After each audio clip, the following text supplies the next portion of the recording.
नमस्कार मुलींनो.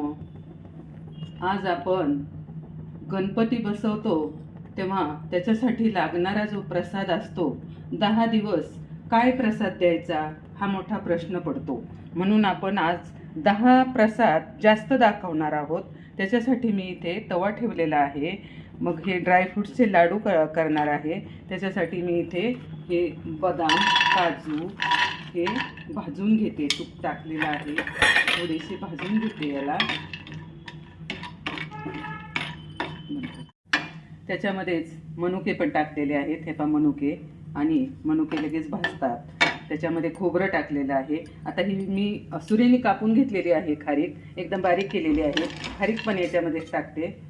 हे आपण आता सगळं भाजून घेऊ. तुपामध्ये तूप टाकलेलं आहे. चांगलं वास सुटेपर्यंत भाजून घ्यायचंय त्याला.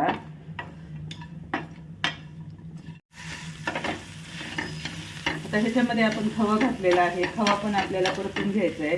हे पहा, आता परतून घ्यायचा आहे खवा. खव्याचे आपल्याला मोदक दाखवायचे, त्यासाठी आपण खवा इथे परतून घेतलेला आहे. आणि खोबरं हे इथे भाजून घेतलेलं आहे ते तुपामध्ये चांगलं. हे का चांगला वास सुटेपर्यंत भाजलेलं आहे. आता ह्याच्यात आपण हे सगळं घातल्यानंतर मिक्सरमध्ये आपण हे फिरून घेणार आहोत. हे पहा, ह्याच्यामध्ये आपण एवढाच गुळ आहे. हे पहा, एवढाच दाखवते कारण आपल्याला लाडू बांधायचे, लाडू आले पाहिजे. एवढाच गुळ टाकते. हे पहा, एवढाच गुळ टाकलाय आणि अगदी 1 चिमूटभर वेलची पूड टाकली. हे पहा, आता ह्याला मिक्सरमध्ये फिरून घेऊ.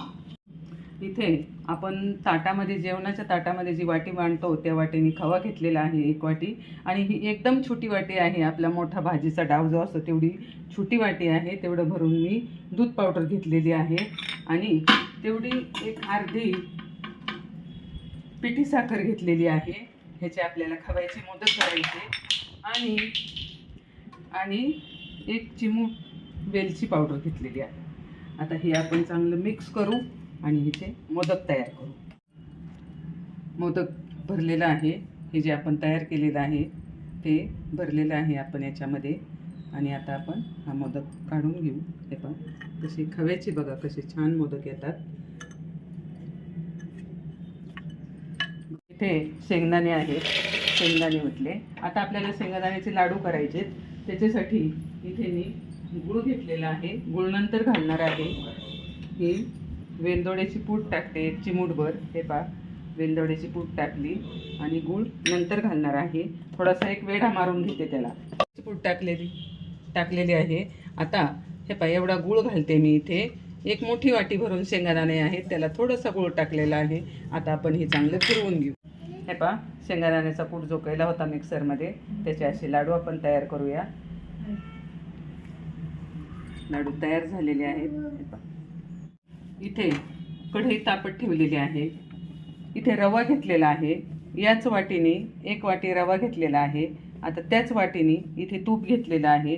याच्यात तूप घालून घेते आणि ते भाजून घेते रवा. आपण एवढं पण सम प्रमाणात वापरणार आहोत. आता आपण इथे ह्याच्यामध्ये कढई तूप तापलेलं आहे. आपण ह्याच्यामध्ये रवा घालू. बाकीचं राहिलेलं तूप आपण नंतर घालणार आहोत.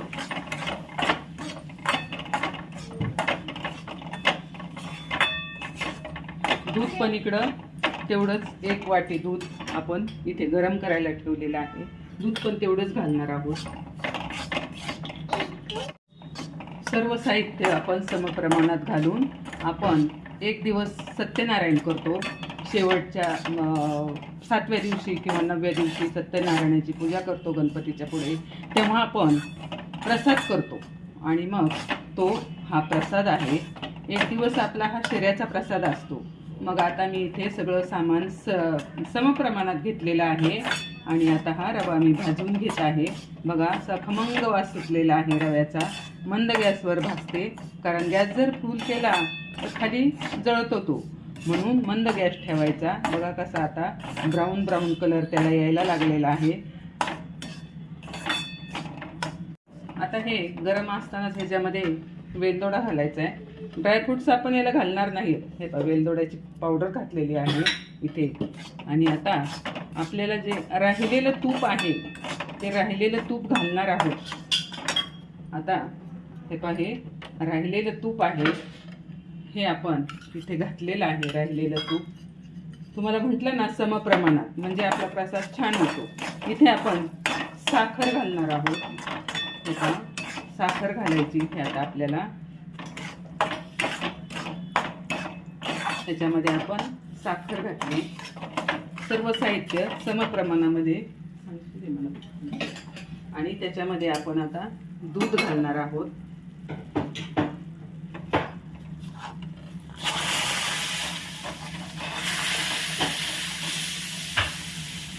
दूध घातलं आणि आता ह्याला जास्त वेळ नाही होऊन द्यायचा, कारण तेव्हाच होतो हा प्रसादाचा शिरा. आपण त्याला जास्त वेळ ठेवला म्हणजे तो असा निबर ढेकळं होतात. मग असा नाही झाला पाहिजे.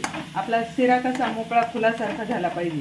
आपल्याला लगेच गॅस बंद करायचा आहे. मी गॅस बंद केलेला आहे आणि आता आपला शिरा बघा कसा असा फुलासारखा होईल, एकदम मोकळा होईल. हे पहा लगेच शिजतो तो. गॅस मी बंद केलेला आहे. झाकण ठेवून बराच वेळ हलवला मग तो असा घट्ट होतो. मग तसा नाही झाला पाहिजे, फुलासारखा शिरा झाला पाहिजे. हे पहा आपला शिरा कसा झालेला, हलका शिरा झाला का नाही बघा. हे पहा कसा हलका झालेला आहे, एकदम हलका झालेला आहे. रंग पण छान आलेला आहे. सुंदर भाजला गेलाय रवा, बघा कसा सुंदर झालेला आहे. आता मी गॅस बंद केलेला आहे. कडे बाजूला घेऊ. आपला रवा भाजत आलेला आहे. रवा भाजताना जेव्हा आपण त्याच्यामध्ये वेलदोड्याची पूड टाकतो त्याला स्वाद खूप छान येतो. ती भाजून निघते आणि सगळ्याला असंच त्याचा स्वाद लागतो वेलदोड्याचा. वेलदोड्याची पूड टाकली याच्यामध्ये. अजून थोडंसं भाजून घेऊ किंचित आणि लगेच गॅस कमी करू, बंद करू गॅस. प्रसादासाठी रवा लाडू, कारण काय प्रसाद करायचा हा मोठा प्रश्न असतो. माझं हे पहा चालू केलं ना. हे पहा आपला रवा भाजलेला आहे. आपण त्याला एका भांड्यामध्ये काढून घेतलेला आहे. आता त्याच्यामध्ये आपल्याला बिना पाकाचे लाडू करायचे. बिना पाकाचे लाडू म्हटल्यानंतर आपल्याला याच्यात थोडं दुधाचा शिपका द्यायचा. त्याला असा शिपका देऊया आपण त्याला, म्हणजे थोडासा रवा फुगून निघेल. हे पहा असा शिपका दिला आणि आता आपण त्याला चांगला हलवून घेऊ. हलवून घेतल्यानंतर त्याच्यामध्ये आपण अर्धी वाटी पिठी साखर घालू, कारण आपल्याला हे लाडू बिना पाकाचे करायचे. पिठी साखर घातल्यानंतर त्याला आपण तूप घालू थोडं आणि सुंदर लाडू होणार आहेत आपले. बघा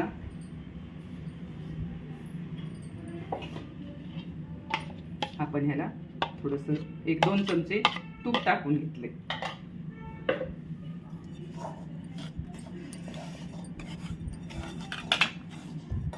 कारण आपल्याला घाई गडबडीत पाकाचे लाडू करायला वेळ नसतो, म्हणजे असे सोप्या पद्धतीने लाडू पटकन होतात. खवा परतून ठेवला होता तो खवा पण आपण ह्या रव्यामध्ये घालू. हे पहा असे सुंदर लाडू लागतात बघा. पुन्हा तुम्ही असे लाडू करून खाल, एवढे सुंदर लागतात लाडू. आता हे आपण चांगलं मिक्स करून घेऊ आणि ह्याचे लाडू बांधू. हे पहा रवा लाडू आपल्याला छोटे छोटे करायचे, मोठे नाही करायचे. कारण आपल्याकडं ह्याला पाहुणे आलेले असतात, अजून इतरही व्यक्ती असतात. मग आपल्याला हे सगळ्यांना वाटायला पुरलं पाहिजे. मग लाडू कसे बांधायचे, असे पेढ्यासारखे लाडू बांधायचे बघा. हे असे लाडू करायचे आणि मग प्रत्येकाला एक लाडू द्यायचा. हे बघा किती छान लाडू येतात. गणपती बसल्यानंतर आरती झाल्यावर जो प्रसाद लागतो तो आज इथे 13 प्रकारचा प्रसाद केलेला आहे. तुम्हाला मी तो दाखवते आता. इथे मोदक केलेले आहेत, खव्याचे मोदक आहेत, दूध पावडर आणि पिठी साखर घालून केलेले मोदक आहेत हे. इथे ड्रायफ्रूट्सचे लाडू बनवलेले आहेत. छोटे छोटे का केले तर एवढे म्हणजे संख्या जास्त असते आरतीला, मग आपल्याला एवढं मोठा लाडू देऊन जमत नाही, मग आपण छोटे छोटे लाडू करायचे. इथे मी रवा लाडू केलेले आहेत, ते तुम्हाला व्हिडिओमध्ये दाखवलेले आहेत. आणि बघा कसे सुंदर रवा लाडू झालेले आहेत. ड्रायफ्रूटचे पण बघा कसे लाडू झालेले आहेत छान. आता इथे शेंगादाणा लाडू केलेले आहेत. हे पहा शेंगादाणा लाडू छोटे छोटे करायचे म्हणजे सगळ्यांना पुरतात. इथे शेंगादाणे आहेत. एक दिवस शेंगादाणे द्यायचे आणि एक दिवस सत्यनारायण आपण करतो. गणपती बसल्यानंतर सत्यनारायण केलं जातो, तेव्हा इथे शिऱ्याचा प्रसाद केलेला आहे. बघा प्रसाद कसा हलका फुलका फुलाच्या पाकळीसारखा प्रसाद झालेला आहे. बघा हे प्रसाद कसा झालेला आहे, फुलांच्या पाकळीसारखा प्रसाद आहे. कारण जास्त वेळ झाकण ठेवायचंच नाही, झाला की लगेच काढायचा बाजूला. आणि एक दिवस मुरमुरे पण आपण देऊ शकतो, त्याच्यात साखर फुटाणे छोटे असतात ते काढून तो पण प्रसाद द्यायचा. इथे एक दिवस खजूर द्यायचा, खजूर पण आहे इथे. केळी आता समजा जास्त असतील संख्या आरतीच्या वेळेस तर तुम्ही अर्धी पण केळी देऊ शकता. सफरचंदाचे काप करून तुम्ही देऊ शकता. अजून इथे साखर फुटाणे आहेत, साखर फुटाणे द्यायचे. फुटाणे पण आहेत आणि खिरापत ही तर सगळेच जण करतात. खोबऱ्याची आणि साखरेची इथे खिरापत केलेली आहे. अशा प्रकारे तुम्ही प्रसाद करू शकता. कारण ऐनवेळेस प्रश्न पडतो की आता आरती व्हायची, मग काय करणार प्रसाद. बहुतेक मुलींना ड्युटीवर जायचं असतं, काही मुलींना शेतात जायचं असतं, मग काय बरं करायचं प्रसाद, अशा प्रत्येकीला प्रश्न पडतो. अशा प्रकारे तुम्ही प्रसाद करा आणि या चॅनलला लाईक करा, सबस्क्राईब करा. धन्यवाद.